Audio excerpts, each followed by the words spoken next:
kasih.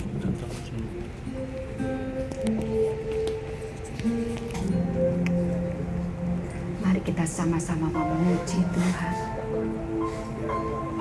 Yesus terlebih besar.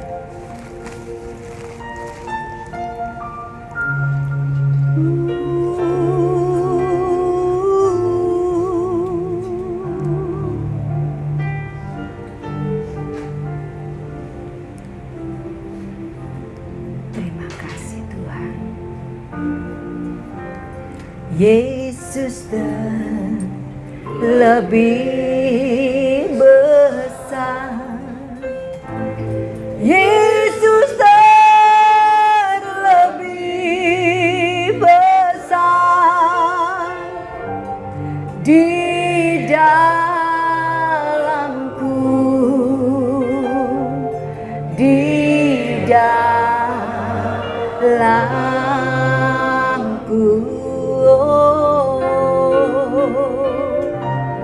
Yesus terlebih besar. Yesus terlebih besar di dalamku. Selama-lamanya di dalamku, di dalamku, selama-lamanya. Terima kasih Tuhan Yesus, Engkau berikan kami kesempatan pada pagi hari ini Tuhan, untuk membawakan firman dan kebenaran.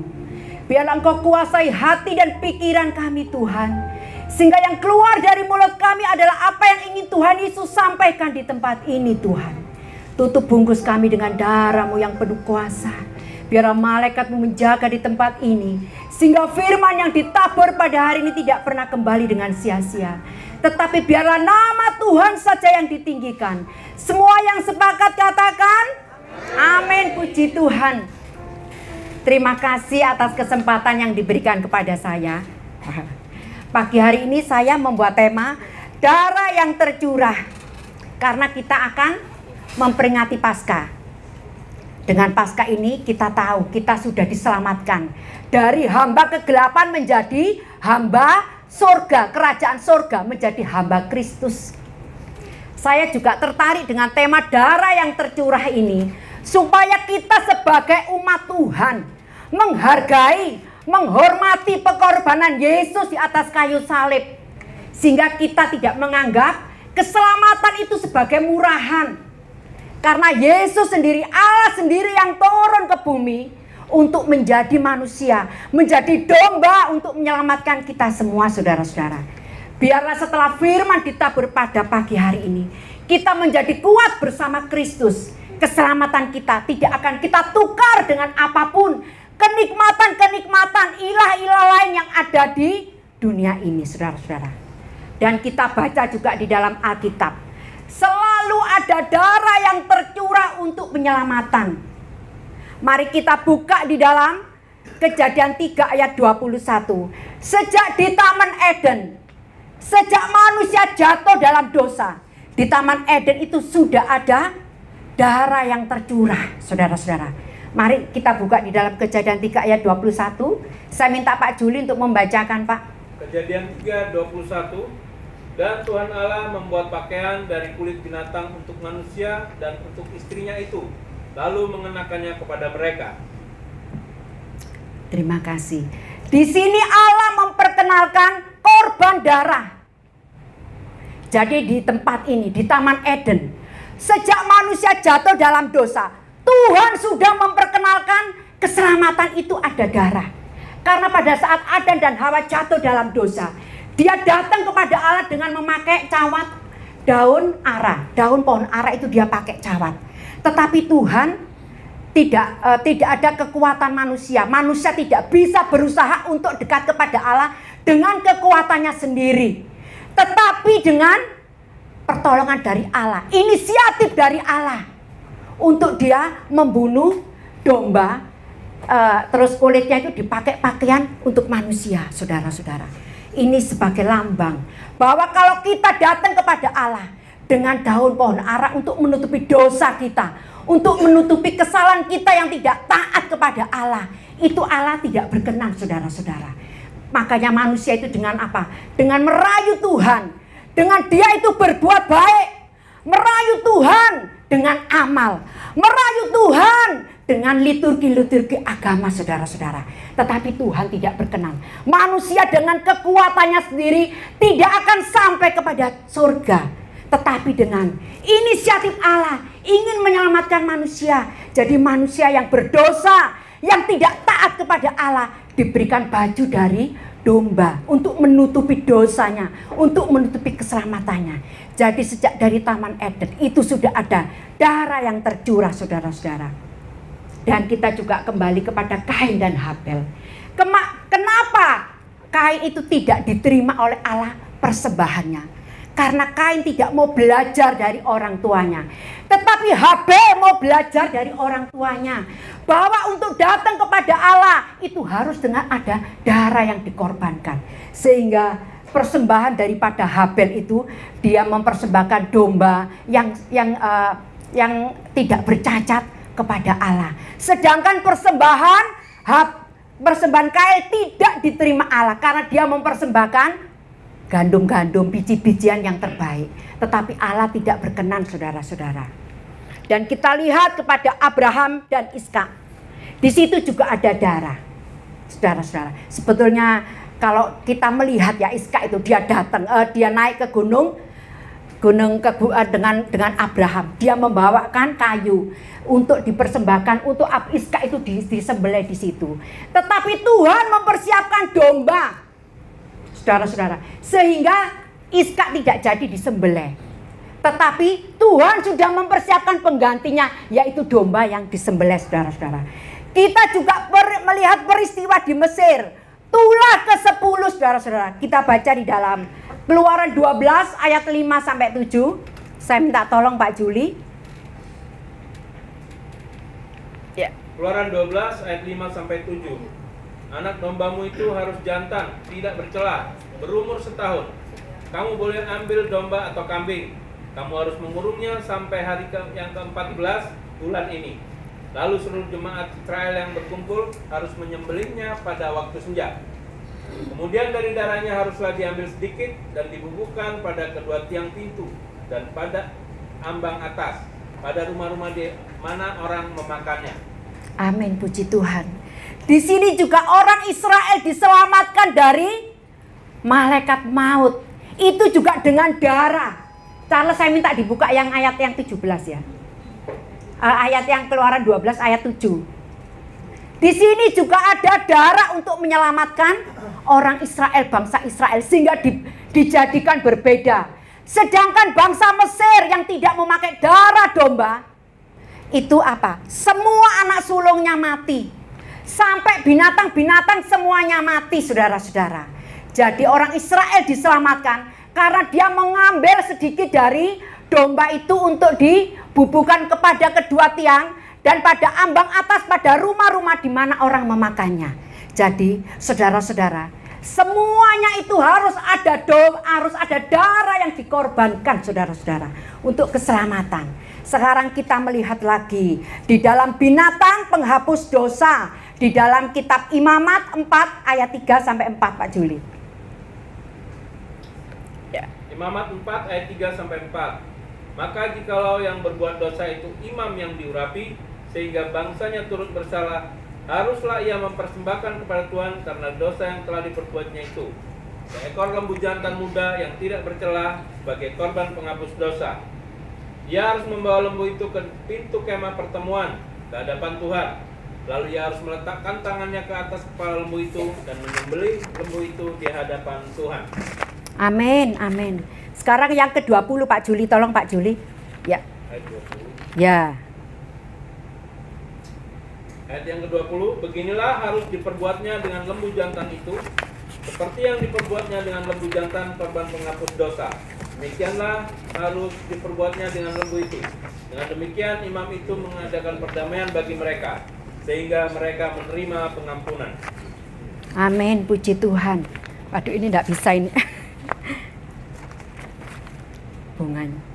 Saudara-saudara, setelah kita melihat di dalam Taurat, di dalam perjanjian lama ini, jadi manusia untuk diselamatkan itu, ini di bangsa Israel ya, pada saat kejadian zamannya Musa ini, yang orang jelata itu dibagi 3, saudara-saudara.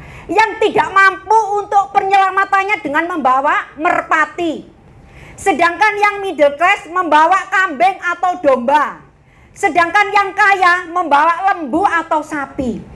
Jadi kalau saudara-saudara ini misalnya datang, saudara-saudara ini melakukan kesalahan, saudara-saudara ini datang kepada imam, imam, aku ini bersalah, dia dengan membawa domba. Tetapi yang saya perhatikan di sini, imam itu tidak melihat apa semua dosamu. Imam ini melihat domba ini loh. Domba ini dilihat dulu matanya, dilihat bulu-bulunya, dia sempurna apa tidak, tidak bercacat atau tidak. Kalau dia sempurna, imamnya sudah melihat oke, lolos. Baru tangan yang berdosa itu dipegang kepalanya kepada kambing dombanya itu. Sehingga setelah dipegang baru imamnya itu dipotong itu dombanya itu, dan sedikit diberikan kepada mezbah Allah, diberikan kepada tutup pendamaian, saudara-saudara. Jadi seperti itu. Seperti imam juga, imam-imam ketua imam bangsa Israel itu, saudara-saudara, setiap setahun sekali mengadakan pendamaian dengan Allah di hadapan bangsa Israel. Dia imamnya itu tumpang tangan di kambingnya, di kepalanya, dan setelah dia tumpang tangan, dia nyembelih, darah itu akan dimasukkan juga ke tutup pendamaian. Di sini tutup pendamaian, ini di sini, saudara. Jadi darah ini diserahkan kepada tutup pendamaian. Tutup pendamaian ini, saudara-saudara, kalau bahasa Yunaninya adalah mercisit, tata belas kasihan Allah, baru ada pengampunan. Itu seperti itu, saudara-saudara, di dalam perjanjian lama. Mungkin Bapak Ibu bisa membaca sendiri nanti di kitab Imamat, saudara-saudara. Dan jadi darah ini dipercikkan kepada tutup pendamaian. Baru setelah itu Allah ada mengampuni orang-orang yang bersalah yang sudah menyerahkan binatang. Dan itu dilakukan berkali-kali. Coba setiap orang berdosa pasti berapa kali datang kepada imam. Tidak bisa dihitung. Jadi sangat ribet, Bapak Ibu. Ini kita biar tahu dulu ya sejarahnya. Bangsa Israel itu dulu seperti itu. Keselamatannya sangat ribet, Bapak Ibu. Jadi Allah itu sudah ngerti, Bapak Ibu. Ini memang semua dipersiapkan. Bahwa keselamatan itu harus ada darah yang dicurahkan. Padahal semuanya ini, Bapak Ibu, di dalam perjanjian lama ini semuanya, Bapak Ibu, itu adalah wujud bayangan keselamatan sendiri dari Yesus Kristus, Bapak Ibu. Semuanya itu lambang bayangan dari keselamatan yang sesungguhnya, yaitu Yesus Kristus. Kita buka di dalam Kolose 2 ayat 17, saudara-saudara. Saya minta Pak Juli, ya. Kolose 2 ayat 17. Kolose 2 ayat 17. Semuanya ini hanyalah bayangan dari apa yang harus datang, sedang wujudnya ialah Kristus. Amin, puji Tuhan. Jadi wujudnya, wujud keselamatannya yang sesungguhnya itu adalah Yesus Kristus. Kalau kita datang kepada Allah dengan kekuatan sendiri, tidak akan mampu. Tetapi wujud keselamatan itu adalah Yesus Kristus, saudara-saudara, di dalam perjanjian baru. Sampai Yohanes 1 ayat 29 mengatakan, Yohanes Pembaptis mengatakan, lihat anak domba Allah yang menghapus dosa dunia. Kita buka di dalam Yohanes 1 ayat 29. Yohanes sendiri mengatakan, lihat anak domba Allah yang menghapus dosa dunia. Jadi Allah datang ke dunia ini memang dia mempersiapkan sebagai domba. Domba yang membeli saudara-saudara. Domba yang membeli lunas dengan darahnya yang ajaib. Yohanes 1 ayat 29. Kita baca sama-sama. Pada keesokan harinya, Yohanes melihat Yesus datang kepadanya. Dan ia berkata, lihatlah anak domba Allah yang menghapus dosa dunia. Saya ingat sekali lagu ini ya, waktu kecil itu. Ada pujian. Anak domba Allah yang menghapus dosa dunia, kasihanilah kami. Saya ingat sekali lagu ini ya. Ternyata ini di ayat 1 Yohanes 1 ayat 29, saudara-saudara. Jadi luar biasa, saudara-saudara. Pengorbannya Yesus ini. Dia datang, Allah pencipta langit dan bumi. Saking cintanya kepada saudara dan saya. Sampai dia datang ke bumi. Menjadi manusia. Menjadi domba. Yang siap disembelih untuk dosa-dosa saya. Dan saudara-saudara semua, saudara. Dan pada saat Yohanes itu juga dipersiapkan oleh Allah. Yohanes itu keturunan dari Imam Harun. Yohanes itu memang datang mendahului Yesus untuk dia membaptis Yesus, saudara-saudara, di sungai Yordan. Karena Tuhan itu rencananya tidak pernah gagal. Tuhan itu selalu rapi di dalam rencananya. Jadi dia persiapkan dulu Yohanes untuk membaptis Yesus di sungai Yordan, Bapak Ibu. Luar biasa Allah kita ini. Jadi dia kalau tidak ada rencana itu, tidak ada rencana langsung mendadak. Tapi dia itu selalu direncanakan betul-betul. Sampai zamannya Abraham. Dia diperhatikan Allah sampai keluar Iska, Yakub. Itu semua Allah sudah mempersiapkan keselamatan Yesus Kristus, saudara-saudara. Dan setelah Yohanes membaptis Yesus, saudara-saudara, itu juga perwujudan dari perjanjian lama. Pada saat Yohanes ketemu Yesus, ia itu anak domba Allah yang menghapus dosa dunia. Pada saat Yesus ketemu Yohanes, tangannya Yohanes di atas kepalanya Yesus. Inilah Injil dimulai pada saat Yesus dibaptis. Pada saat tangan Yohanes tumpang tangan di atas Yesus Kristus. Itu dosa-dosa saya, dosa-dosa saudara, dosa-dosa semua manusia. Semua dipikulkan kepada Yesus Kristus. Luar biasa Allah kita ini ya. Aduh Tuhan, saya sampai gini. Engkau ini Tuhan, kok cek sayangi sama manusia. Kita ini loh siapa ya? Dari debu. Aku bagaikan debu di hadapanmu. Tapi Tuhan ini loh kok cek cinta nih gitu loh ya. Luar biasa ya. Jadi setelah dosa-dosanya manusia dipikul di pundaknya Tuhan Yesus Kristus, saudara-saudara. Itu mulai Injil dimulai. Dia baru dicobai iblis di padang gurun. Tetapi seharusnya Yesus itu setelah dia memikul dosa-dosa kita, seharusnya dia naik di atas Kalvari. Dia akan membayar kita lunas. Tetapi apa? Tuhan Yesus masih mengajar kita 3 tahun, saudara-saudara. Yesus masih mengajar kita 3 tahun di bumi. Dia mengajar tentang cinta Tuhan. Karena begitu besar kasih Allah akan dunia ini. Yesus mengajarkan sorga. Supaya kita nanti akan kembali ke sorga. Yesus mengajarkan kasih, saudara-saudara. Yesus mengajarkan semua yang ingin dia sampaikan kepada Bapak Ibu. Sehingga kita sekarang mengerti apa maunya Tuhan. Kita sekarang mengerti apa isi hati Tuhan dari Yesus ini yang 3 tahun di bumi ini.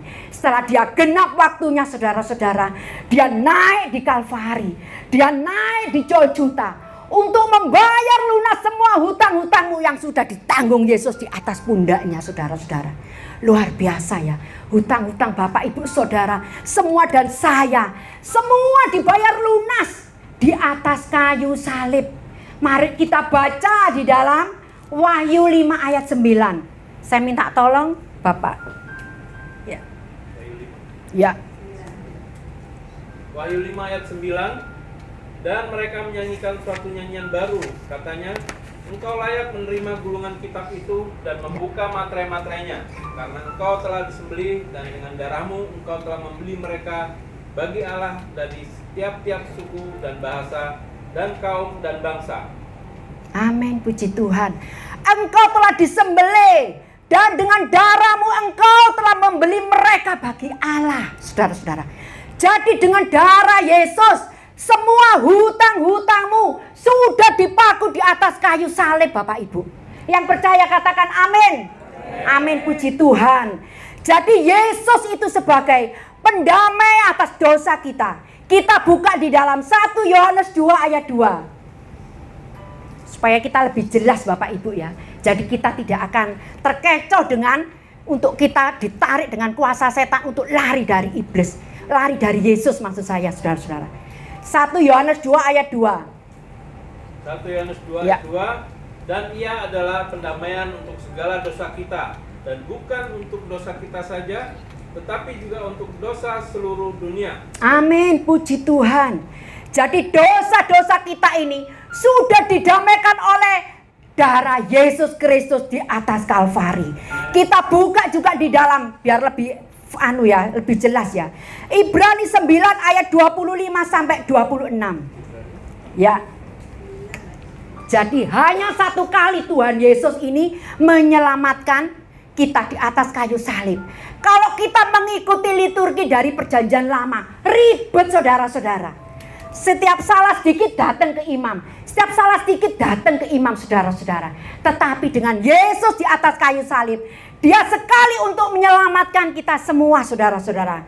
Coba kita baca di dalam Ibrani 9 ayat 25-26. Ibrani 9 ayat 25 sampai 26.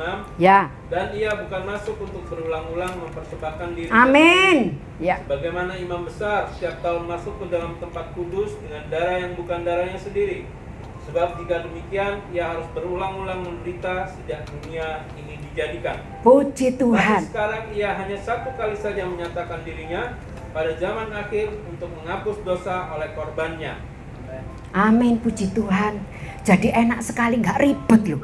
Yesus itu datang ke dunia betul-betul membuat manusia ini nggak ribet saudara-saudara. Apakah saudara-saudara kalau di dalam perjanjian lama mampu nggak? Karena Taurat itu tidak menyelamatkan kita. Yang menyelamatkan hanya Yesus Kristus. Taurat hanya memberitahu kita, ini loh salah. Jangan mencuri, hormati, apapun bla bla bla itu. Itu hanya memberitahu kita kesalahan-kesalahan kita. Karena zaman dahulu itu Tuhan tidak memberitahukan hanya kepada bangsa Israel, baru disebarkan ke bangsa lain. Kalau seperti ini salah, ini salah. Jadi Taurat itu memberitahukan kesalahan kita. Tetapi keselamatan itu hanya kepada Yesus Kristus sebagai domba Allah, sebagai Allah yang hidup, yang mau turun ke dunia untuk menyelamatkan kita semua. Di dalam 1 Petrus 1 ayat 9, coba baca lagi Pak Juli. Ya, 1 Petrus 1 ayat 19. Jadi betul-betul Yesus itu adalah darah domba yang sempurna, yang tidak bercacat saudara-saudara. 1 Petrus 1 ayat 19. Ya. Melainkan dengan darah yang mahal, yaitu darah Kristus, yang sama seperti darah anak domba yang tak bernoda dan tak bercacat. Dia adalah darah domba yang tak bernoda. Karena Yesus bukan dari benih manusia. Kalau dari benih manusia, Yesus itu bukan sempurna seperti kita ini Bapak Ibu. Kita ini dari benih manusia, tidak ada yang baik. Semua orang sudah berbuat dosa. Di dalam Roma 3 ayat 23. Semua orang sudah kehilangan kemuliaan Allah. Upah dosa itu adalah maut. Tapi Yesus sebagai domba yang sempurna, Dia dari Roh Kudus masuk ke dalam Maria. Jadi Dia sempurna untuk menyelamatkan kita sebagai domba Allah saudara-saudara. Dan setiap orang yang percaya kepada Yesus, setiap orang yang mengaku Yesus sebagai Tuhan dan Juru Selamat akan diselamatkan. Setiap orang yang tidak percaya kepada nama Yesus, dia akan tetap berada di dalam murka Allah saudara-saudara. Kita baca di dalam Roma 10 ayat 9. Roma 10 ayat 9. Ya. Roma 10 ayat 9. Ya. Sebab jika kamu mengaku dengan mulutmu bahwa Yesus adalah Tuhan dan percaya dalam hatimu bahwa Allah telah membangkitkan Dia dari antara orang mati, maka kamu akan diselamatkan. Puji Tuhan. Kalau kita mengaku Yesus Tuhan dan Juru Selamat, kalau kita mengaku Dia adalah domba Allah yang sempurna, yang memang datang di bumi untuk menyelamatkan kita semua Bapak Ibu, maka semua dosa-dosamu tidak diingat-ingat lagi sama Tuhan. Mungkin masa lalunya Bapak Ibu itu mungkin suka ke diskotik. Mungkin mungkin masa lalunya Bapak Ibu itu narkoba, atau mungkin masa lalunya Bapak Ibu itu kita kan nggak tahu ya. Ada yang mencuri, merampok, wis anggapan aja. Wis apapun yang jelek-jelek ya Bapak Ibu. Itu sudah masa lalumu. Sejak engkau mengaku Yesus Tuhan dan Juru Selamat, semua dosa-dosamu sudah dijamin lunas di atas kayu salib Bapak Ibu. Amin, puji Tuhan. Di dalam Ibrani 10 ayat 17 juga dikatakan, aku tidak lagi mengingat dosa-dosamu. Di dalam Yesaya 1 ayat 18 juga dikatakan, dosamu merah seperti kirmisi akan menjadi putih seperti salju. Bapak Ibu, bersyukur kepada Yesus sebagai Tuhan dan Juru Selamat. Dan saudara-saudara, setelah kita tahu nama Yesus ini, apakah saudara-saudara ini masih berkeras hati untuk tidak mempercayai Yesus sebagai Tuhan dan Juru Selamat? Waktunya sudah singkat saudara-saudara. Jangan menganggap kita ini masih lama. Hidup kita itu tidak tahu besok apa yang akan terjadi atau nanti malam. Yang penting kita sudah siap. Loh jujur loh saudara-saudara, saya ini siap loh. Sampai saya diasuransikan anak saya itu sebetulnya saya nggak mau gitu loh. Mentani aja ya. Sampai katanya anak saya itu gini, wes masa gini kalau mama sakit di dokter katanya. Sudah dokter, jangan disembuhkan, mama aku mau mati. Lah kan saya sebagai anak nggak pantas saya ya ketawa juga ya, bener juga ya, sudah terserahlah saya gitu. Tetapi yang penting mama itu siap, pokoknya siap saat. Anak saya juga agak gimana, tapi ya sudah, memang saya siap saudara-saudara. Karena apa? Karena bagi saya itu hidup adalah Kristus, mati adalah keuntungan. Kalau mati adalah keuntungan, semua orang pengen untung apa enggak saudara-saudara? Pasti semua kepingin untung, kita bertemu Yesus enak saudara-saudara. Waduh, yang paling keras Pak Joni nih suaranya ini. Puji Tuhan. Sejak Yesus di atas kayu salib saudara-saudara, kita didamaikan lagi dengan Allah karena darah Kristus. Kalau zaman perjanjian lama orang yang tidak bisa masuk ke dalam bait Allah, hanya di pelatarannya saja di dalam kitab Mazmur. Tetapi sejak Yesus di atas kayu salib, darahnya menebus kita. Kita didamaikan lagi dengan Allah. Kita menjadi, identitas kita menjadi baru loh saudara-saudara. Sejak Yesus di atas kayu salib, kita bukan lagi hamba dosa. Kita bukan lagi warga kerajaan kegelapan, tapi kita adalah anak-anak Allah. Tapi kita adalah warga kerajaan sorga. Setiap orang yang mengaku dan percaya bahwa Yesus adalah Tuhan dan Juru Selamat. Coba saudara baca di Yohanes 1 ayat 12. Saya minta Pak Juli. Ya. Ya. Yohanes 1 ayat 12. Yohanes 1 ayat 12. Tetapi semua orang yang menerimanya diberinya kuasa supaya menjadi anak-anak Allah, yaitu mereka yang percaya dalam namanya. Amin. Amin. Di sini siapa yang merasa percaya Yesus dan menjadi anak-anak Allah? Amin. Semuanya menjadi anak-anak Allah. Saudara, apakah kita setelah menjadi anak-anak Allah, apakah iblis diam? Halo? Iblis tidak akan diam. Iblis akan mengambil bintang-bintangnya Allah untuk dibawa, diseret masuk ke dalam kerajaannya, kegelapannya. Apakah setelah kita didamaikan dengan Allah, apakah iblis diam saudara-saudara? Iblis tidak akan diam. Dia ini luar biasa, gak tahu malu ya. Dia masih gencar terus untuk mengambil anak-anak Allah ini karena dia ingin menyakiti Allah. Sedangkan Allah mengingini kita, roh kita ini dengan cemburu. Jadi iblis ini ingin menjatuhkan anak-anak Allah saudara-saudara. Dengan apa? Yaitu kita diingatkan lagi kepada masa lalu kita. Kita jangan intip-intip dosa masa lalunya saudara-saudara. Kalau kita intip-intip dosa, itu sama aja dengan membuka celah saudara-saudara. Padahal kalau iblis mengintimidasimu akan masa lalumu, intimidasi juga iblis akan masa depannya. Di dalam Wahyu 20 ayat 10, iblis dan antek-anteknya akan masuk ke dalam api neraka. Kalau iblis mengintimidasi saudara, jadi saudara ini tetap kuat bersama Yesus saudara-saudara. Sekarang kalau iblis ingin mengambil kita sebagai anak-anak Allah, ingin mengalihkan kita sebagai anak-anak Allah untuk menjadi anak-anak kegelapan, Iblis bisa membuat 1000 jalan. Seperti di fotonya Pak Juli kemarin itu. Luar biasa ya. 1000 jalan iblis itu untuk membuat jalan-jalannya itu loh. Sepertinya selamat selisih 5 derajat itu loh saudara-saudara. Ujung-ujungnya itu maut. Sepertinya aduh enggak ini sama kok KB1 ini. Sepertinya sama tapi ujung-ujungnya maut. Saudara-saudara, kalau kita tidak berpatokan kepada firman Allah dan kalau kita mendukakan Roh Kudus, oleh sebab itu saudara-saudara, baca firman Allah setiap hari supaya hidupmu terkoneksi dengan Tuhan. Karena firman Allah itu adalah Yesus sendiri, bukan bukunya tetapi tulisannya. Yohanes 1 ayat 1, pada mulanya adalah firman. Firman bersama-sama dengan Allah dan firman itu adalah Allah.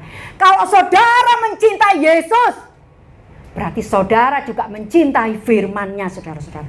Kalau saudara tidak mencintai Yesus, bagaimana mau mencintai firman-Nya? Bagaimana mau mencintai surat cintanya Tuhan Yesus kepada kita? Surat cintanya, jangan khawatir. Kita nggak usah khawatir, ada firman-Nya. Begitu besar kasih Allah akan dunia ini. Banyak sekali surat cinta Tuhan buat kita. Kita akan tahu kalau kita membaca firman Tuhan. Jadi saudara-saudara, iblis mempunyai beribu jalan untuk membawa anak-anak Tuhan kepada neraka, kepada kegelapan. Tetapi Yesus hanya punya satu jalan. Akulah jalan kebenaran dan hidup. Tidak ada seorang pun yang sampai kepada Bapa kalau tidak melalui aku. Saudara-saudara pasti hafal ayat emas ini. Yuk kita sama-sama baca. Akulah jalan. Yohanes 14 ayat 6. Coba Charles tolong dibukakan. Ini nggak ada yang hafal ini ya. Yuk kita buka Charles. Ya. Ya. Mari kita baca 1, 2, 3. Ya.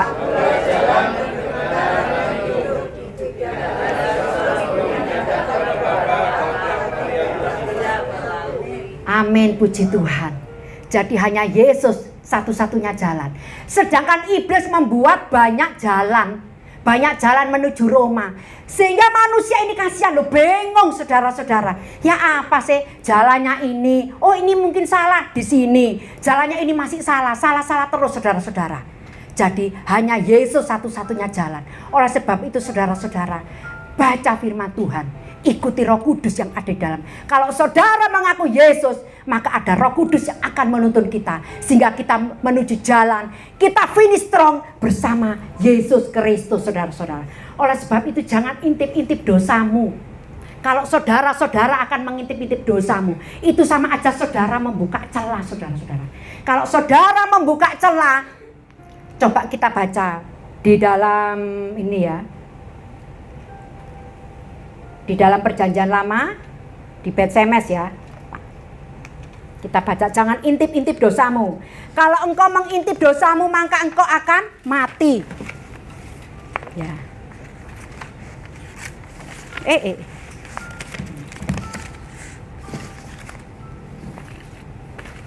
Ya, kita baca Pak. Di dalam 1 Samuel 6 ayat 19. 1 Samuel 6 ayat 19. Dan ia membunuh beberapa orang Bet-Semes karena mereka melihat ke dalam tabut Tuhan. Ia membunuh 70 orang dari rakyat itu. Rakyat itu berkabung karena Tuhan telah menghajar mereka dengan dahsyatnya. Lah ini kalau kita intip-intip dosa lama kita, secara tidak langsung kita membuka celah. Karena dalam perjanjian lama itu kan sebetulnya itu kan hanya ini ya, bayangan. Aslinya itu kan wujud, aslinya itu adalah Yesus Kristus. Kalau kita intip-intip, kita akan mati. Kita akan kembali seperti babi, kembali kepada kubangannya. Babi setelah dimandikan cantik-cantik, rapi-rapi, bersih, tapi kembali kepada kubangannya, saudara-saudara. Makanya di dalam tabut Allah ini, di dalamnya itu ada 3 benda yang ditutup sama tutup pendamaian. Tutup pendamaian itu adalah Yesus Kristus. Semua dosamu sudah ditutup oleh Allah. Tuhan tidak mengingat-ingat lagi semua dosamu, saudara-saudara. Di dalam, kita langsung aja ya. Di dalam bait Allah ini, di dalam tabut Allah ini, di dalamnya ada loh batu. Apalagi saudara-saudara, buli-buli isi mana. Yo apalagi tongkat Harun yang berbunga. Saudara-saudara, ini adalah lambang pemberontakan manusia. Oleh sebab itu jangan kau buka lagi kesalahanmu yang dulu. Sudah ditutup oleh tutup pendamaian oleh Yesus Kristus, oleh kasih karunia belas kasihan Allah. Sekarang kita buka di dalam loh batu. Kenapa di situ ditutup Allah? Semua kita buka di dalam Ulangan 9 ayat 11 sampai 12. Ya Pak Juli, Ulangan 9. Ya. Ulangan 9 ayat 11 dan 12. Ulangan 9 ayat 11 sampai Ya. 12. Sesudah lewat 40 hari 40 malam itu, maka Tuhan memberikan kepadaku kedua loh batu, loh-loh perjanjian itu. Lalu berfirmanlah Tuhan kepadaku, bangunlah, turunlah dengan segera dari sini, sebab bangsamu yang kau bawa keluar dari Mesir telah berlaku busuk. Mereka segera menyimpang dari jalan yang kuperintahkan kepada mereka. Mereka telah membuat patung tuangan. Mereka telah membuat patung tuangan. Jadi bangsa Israel ini tidak sabar menunggu Musa. Akhirnya mereka apa? Membuat patung tuangan dari emas untuk disembah. Itu yang sangat menyakitkan Tuhan. Makanya sama Tuhan disimpan di dalam tabut perjanjian. Dosamu tak tutup. Jangan dibuka-buka lagi. Sekarang yang kedua, buli isi mana? Buli-buli isi mana kita buka di dalam. Bilangan 11 ayat 4 dan 6. Saya minta tolong Pak Juli. Ya. Di sini melambangkan penolakan manusia terhadap penyediaan dan berkat Allah. Sudah dikeluarkan dari Mesir, dari bangsa hamba, dijadikan bangsa yang merdeka, yang bermartabat. Saudara, bangsa yang luar biasa besar, yang dicintai Allah. Tetapi apa sah? Masih bersungut-sungut. Di Mesir saya ini makannya loh, yang diomongkan tuh nggak penting-penting ya. Apa? Belinjo apa ya? Bayam atau apa gitu loh. Bawang merah loh, nggak penting-penting. Padahal dia di bangsa budak loh. Orang yang nggak dihargai orang, dijadikan anak raja Israel, pangeran yang disertai Allah. Loh, saya ngeyel, bersungut-sungut. Makanya dia mempunyai nafsu rakus. Dia minta burung puyuh, diberikan sama Tuhan burung puyuh. Roti mana? Di sana itu tidak ada depot, saudara-saudara, itu di padang gurun. Tuhan sudah memberikan roti mana setiap hari selama 40 tahun. Masih bersungut-sungut. Jadi saudara-saudara sekarang ini apapun yang terjadi dalam hidupmu, jangan menyakiti hati Tuhan. Jangan bersungut-sungut saudara-saudara. Mengalir saja bersama Tuhan. Hidup sementara kok. Hidup sesungguhnya setelah kita mati. Kalau kita mati di neraka, ya neraka terus. Tapi kalau kita mati bersama Yesus, kita akan kekal memuji bersama Yesus Kristus di surga. Saudara-saudara, oleh sebab itu, jangan bersungut-sungut. Ini pemberontakan manusia kepada Allah. Makanya sama Allah ditutup. Saudara-saudara, kita buka Pak Juli Bilangan 11 ayat 4 sampai 6. Bilangan 11 Ya. ayat 4 sampai 6. Ya. Orang-orang bajingan yang ada di antara mereka kemasukan nafsu rakus. Dan orang Israel pun menangislah pula serta berkata, siapakah yang akan memberi kita makan daging? Kita teringat kepada ikan yang kita makan di Mesir dengan tidak bayar apa-apa, kepada mentimun dan semangka, bawang prei, bawang merah dan bawang putih. Tapi sekarang kita kurus kering, tidak ada suatu apapun kecuali mana ini saja yang kita lihat. Saudara-saudara sudah mengerti ya betapa nafsu rakusnya manusia ini. Dia tidak mensyukuri perlindungan, penyertaan, berkat dari Allah. Apapun yang terjadi dalam saudara, syukuri saja. Mengalir bersama Tuhan. Cari dahulu kerajaan Allah dan kebenarannya saudara-saudara. Maka semuanya akan ditambahkan kepadamu. Sekarang yang dibawa, yang ditaruh di dalam tabut Allah. Yang ketiga itu adalah tongkat Harun. Di sini juga pemberontakan manusia terhadap Allah.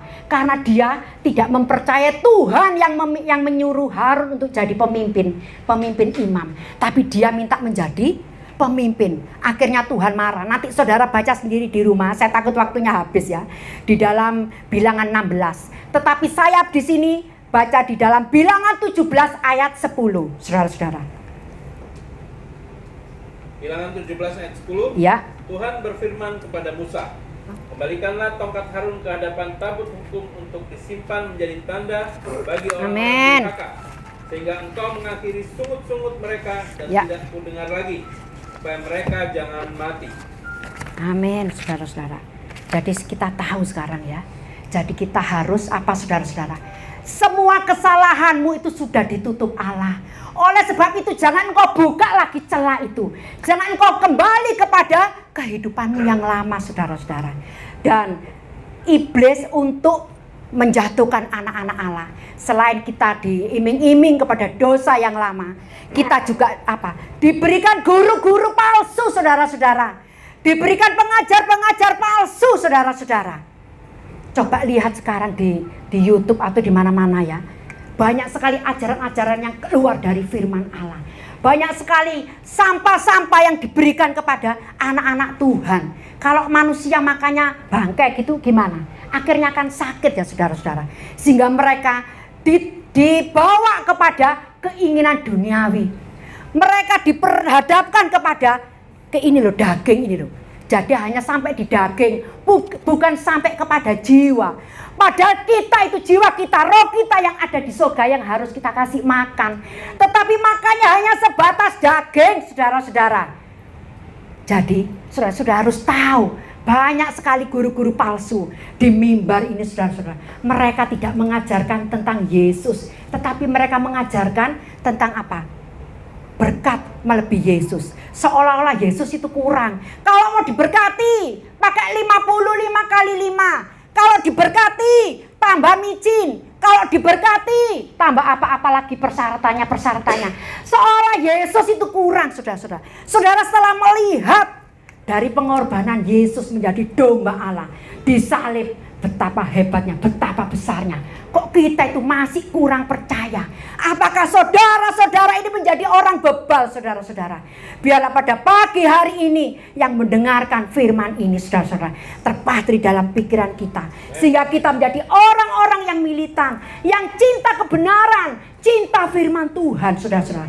Di dalam Yesaya 28 ayat 8 kita buka. Pak Juli saya minta. Ya. Ya. Yesaya 28 ayat 8. Yesaya 28 ya. ayat 8. Mesbah. Sungguh segala meja penuh dengan muntah, kotoran, sehingga tidak ada tempat yang bersih lagi. Wow, tidak ada tempat lagi yang bersih. Guru-guru palsu juga memasukkan ajaran sesat. Kita buka di dalam 2 Petrus 2 ayat 1. Ya. Kita buka di dalam 2 Petrus 2 ayat 1. Jadi iblis ini pinter ya. Jadi dia memasukkan guru-guru palsu, ajaran palsu. Bukan di luar loh saudara-saudara. Ini saatnya sudah di dalam ibadah, di dalam gereja. Bukan di luar lagi. Iblis itu bukan ada di kuburan saudara. Orang-orang sudah ngerti sekarang, sudah pinter. Iblis itu ada di dalam gereja. Untuk membelokkan kita kepada Yesus Kristus sebagai Tuhan, sebagai domba Allah. Untuk kita dibelokkan kepada firman-firman yang tidak sesuai dengan firman Allah, saudara-saudara. Kita buka di dalam 2 Petrus 2 ayat 1. 2 Petrus 2 ayat 1. Ya. Sebagaimana nabi-nabi palsu dahulu tampil di tengah-tengah umat Allah, demikian pula di antara kamu akan ada guru-guru palsu. Mereka akan memasukkan pengajaran-pengajaran sesat yang membinasakan. Bahkan mereka akan menyangkal penguasa yang telah menebus mereka, dan dengan jalan demikian segera mendatangkan kebinasaan atas diri mereka. Jadi ini juga iblis ini luar biasa liciknya. Dia memberikan guru-guru palsu masuk di dalam jemaat-jemaat Allah. Dia memberikan antek-anteknya untuk masuk di dalam jemaat Allah, untuk menarik kita kepada api kekal, saudara-saudara. Dan banyak sekali di kitab-kitab disebutkan siapa pendusta itu. Pendusta itu adalah orang-orang yang menyangkal Yesus sebagai Tuhan dan Juru Selamat. Di dalam 1 Yohanes juga disebutkan banyak sekali pendusta. Sekarang ini aduh saudara, kalau kita melihat ngeri-ngeri saudara ya. Ngeri ya, kok bisa cek beraninya firman Allah dibelok-belokkan. Kok enggak takut masa depannya itu loh. dibawa ke api neraka. Ya itu loh, saking pinternya iblis ya. Dia mengiming-iming, dia membawa kepada nabi-nabinya untuk umat Tuhan ini bingung. Yang bingung-bingung ini saudara, tidak tahu jalan, banyak 1000 jalan untuk kita masuk ke dalam jurang neraka. Seperti di dalam fotonya Pak Juli. Karena apa? Lawanmu iblis berjalan keliling untuk menelan orang yang bisa ditelan. Kita buka di dalam 1 Petrus 5 ayat 8. Jadi kita berhati-hati saudara. Karena musuh kita bukan darah dan daging, tapi musuh kita adalah roh-roh, penguasa-penguasa di udara yang ingin menghancurkan anak-anak Tuhan. Saudara-saudara, 1 Petrus 5 ayat 8. 1 Petrus 5 ayat 8. Ya. Sadarlah dan berjaga-jagalah. Lawanmu si iblis berjalan keliling sama seperti singa yang mengaum-ngaum dan mencari orang yang dapat ditelannya. Wow, mencari orang yang bisa ditelannya saudara-saudara. Jangan sampai kita ini bisa ditelan. Kalau kita punya Roh Kudus, anak-anak Allah yang disertai Roh Kudus disebut anak-anak Allah. Oleh sebab itu pegang terus nama Yesus. Pegang terus darahnya yang kuasa, yang ajaib itu saudara-saudara. Karena iblis saat-saat ini menyamar menjadi malaikat terang. Pelayan-pelayannya itu menyamar menjadi pelayan kebenaran. Namanya menyamar saudara-saudara. Apakah saudara-saudara ini tahu kalau menyamar? Seperti tentaranya kerajaan, kalau menyamar sebagai rakyat. Apakah kita tahu saudara-saudara, kalau iblis masuk ke dalam ibadah, ke dalam gereja, menyamar sebagai malaikat terang. Kita tahu kalau kita terkoneksi dengan Tuhan. Kita tahu kalau kita tetap sekali Yesus, tetap Yesus. Kita tahu kalau kita selalu membaca firman. Kita tahu kalau di dalam kita ada Roh Kudus. Selalu menuntun kita, mengingatkan kita kepada Yesus Kristus sebagai Tuhan dan Juru Selamat. Padahal saudara-saudara, Tuhan sudah mengatakan di dalam Kisah 5 ayat 19 sampai 20. Ya, saya minta Pak Juli.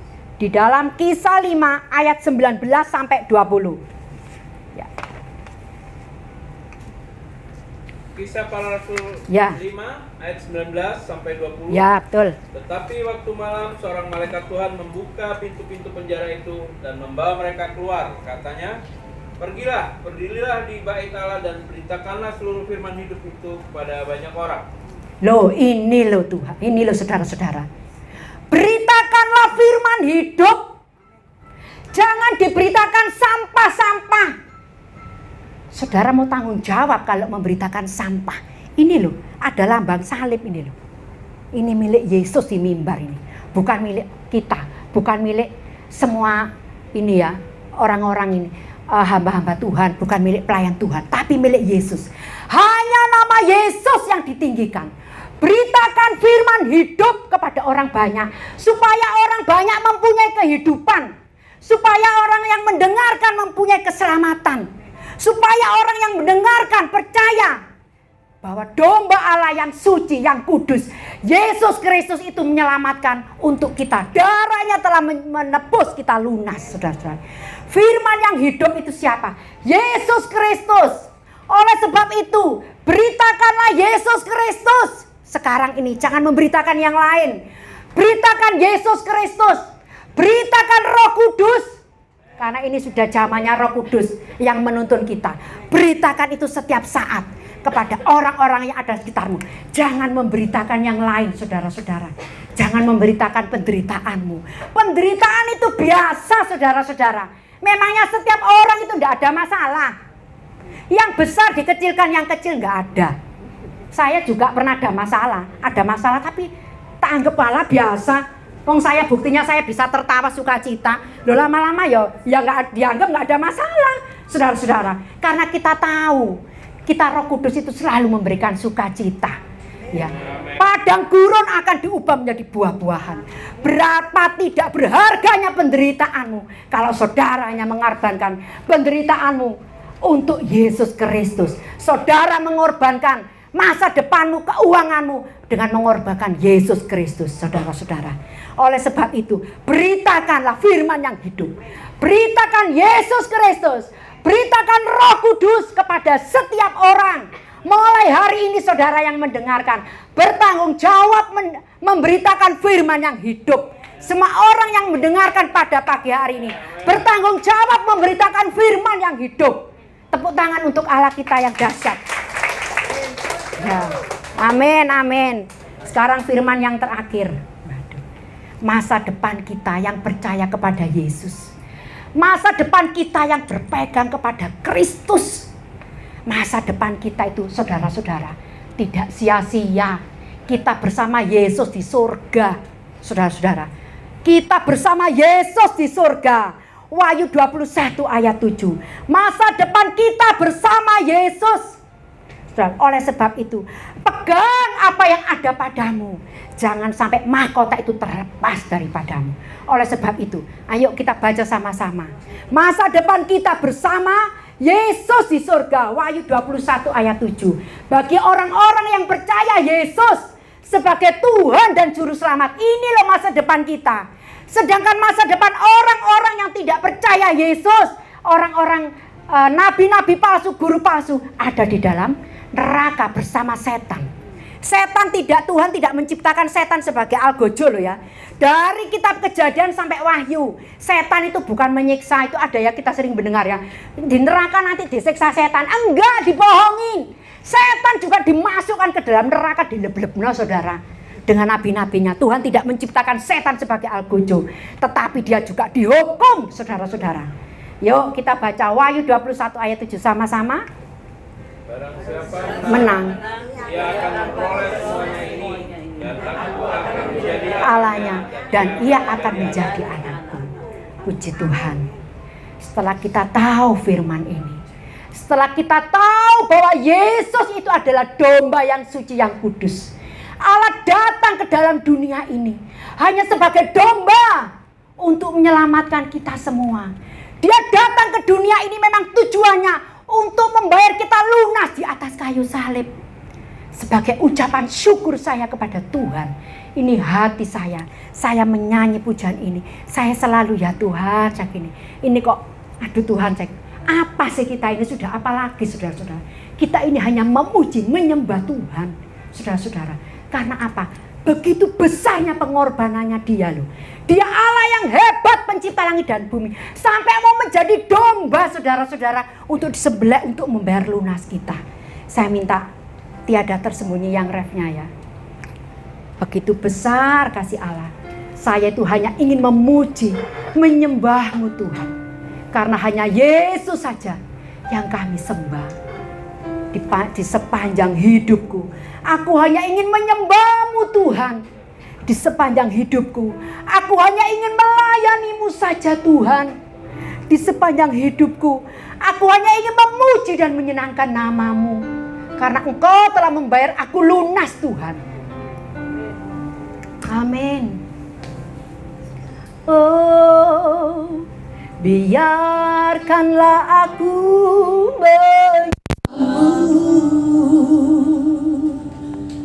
biarkanlah aku melayani-Mu,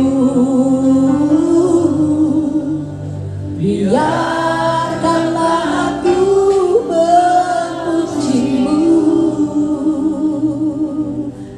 biarkanlah aku menyenangkan-Mu sepanjang umurku yang singkat. Ya Tuhan,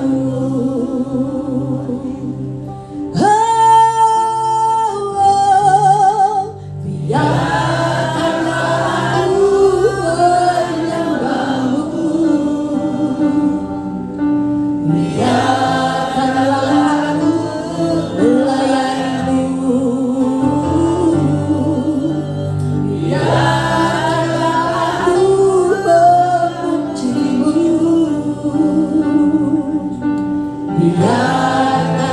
aku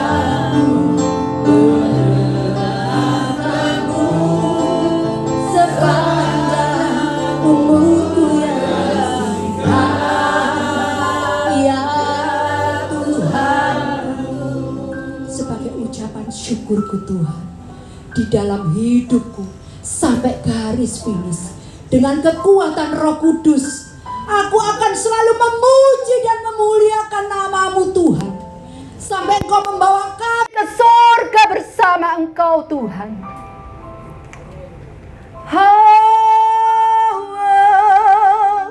Biarkanlah aku menyembah-Mu. Biarkanlah aku melayani-Mu. Biarkanlah aku memuji-Mu. Biarkanlah aku menyenangkan-Mu sepanjang umurku yang singkat. Ya Tuhanku, tiada tersembunyi. Di hadapan Engkau tiada yang tersembunyi Tuhan. Tiada tersembunyi, tiada tersembunyi. Di hadapan-Mu Tuhan semuanya terbuka. Aku bagaikan telanjang di hadapan-Mu. Aku bagaikan debu di hadapan-Mu. Jangan Kau ambil Tuhan, ambil Roh-Mu ya Tuhan. Jangan Kau ambil nafas-Mu ya Tuhan. Biarkanlah aku menyembah-Mu. Biarkanlah aku melayani-Mu. Biarkanlah aku memuji-Mu. Biarkanlah aku menyenangkan-Mu sepanjang umurku yang singkat. Ya Tuhan, biarkanlah aku Tuhan. Biarkanlah aku menyembah-Mu. Biarkanlah aku melayani-Mu. Biarkanlah aku memuji-Mu. Biarkanlah aku menyenangkan-Mu sepanjang umurku yang singkat. Ya Tuhanku, terima kasih Tuhan Yesus. Terima kasih Tuhan atas firman yang sudah disampaikan Bapa. Biarlah firman pada siang hari ini yang ditabur Tuhan, seperti benih yang akan hidup di hati setiap orang yang ada di tempat ini. Sehingga tidak ada menjadi orang yang bebal, tetapi orang yang menghormati darah-Mu di atas kayu salib. Orang yang percaya kepada Yesus sebagai Tuhan dan Juru Selamat. Dan membawa nama itu sampai garis finish. Sampai kami bertemu Engkau di surga Bapa. Sampai Engkau menjadi Bapa kami. Sampai Engkau menjadi Raja kami. Sampai Engkau menjadi cahaya matahari kami. Semua yang sepakat katakan amin.